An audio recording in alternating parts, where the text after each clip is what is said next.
people who are born blind have a different experience of the situation compared to those who become blind.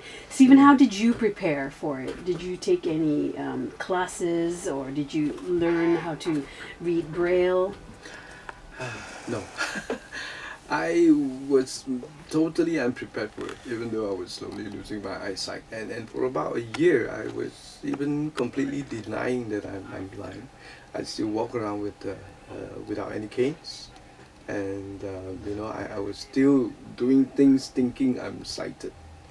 It was completely denial, and that's what I think most of the adult blindness are going through as well, because in our works we come across many who has lost their eyesight in adulthood, and it's always that challenge. They just don't want to use the cane, and it was only after a while they came to accept the condition. Stephen, what made you look ahead and move on with your life at this point? You had to close up your business, and you know, things appeared dark, I suppose, at this point. Yeah. Well, that first 2 years, just 2-3 years before I lost my eyesight, I was still trying to find things to do that I can adapt to. Denying it a lot.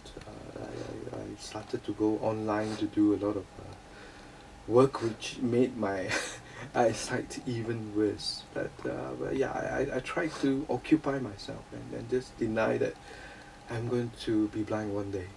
Just keep it, because on one hand I didn't want my wife to worry too much, and you know, if I were to, you know, just sit there and then cry and whatever, you know, I probably would make her even more worried. But I at that point of time, I just want to be strong for her. You founded the Malaysian Glaucoma Society. How did that come about? Well, first and foremost, I have to clarify, I'm not a person for social work, you know, or community work. If you ever meet my classmates one day, you tell them Stephen Chan is a community worker now, they'll probably laugh their socks off. Okay. How many members do you have? Right now, we're close to 2,000 all over Malaysia. Yeah, and it's getting more and more. And it's, at this point of time, though, no one has any statistics of actually how big glaucoma patients they are.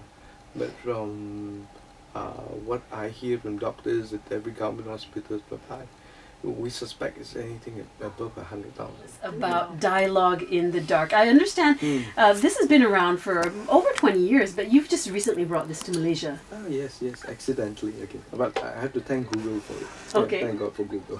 No, I contacted them, and then I was given the sponsorship to fly to Italy for their conference. You know, because it was a gathering of all their partners worldwide, and for me it was like, oh, okay, Europe, wow.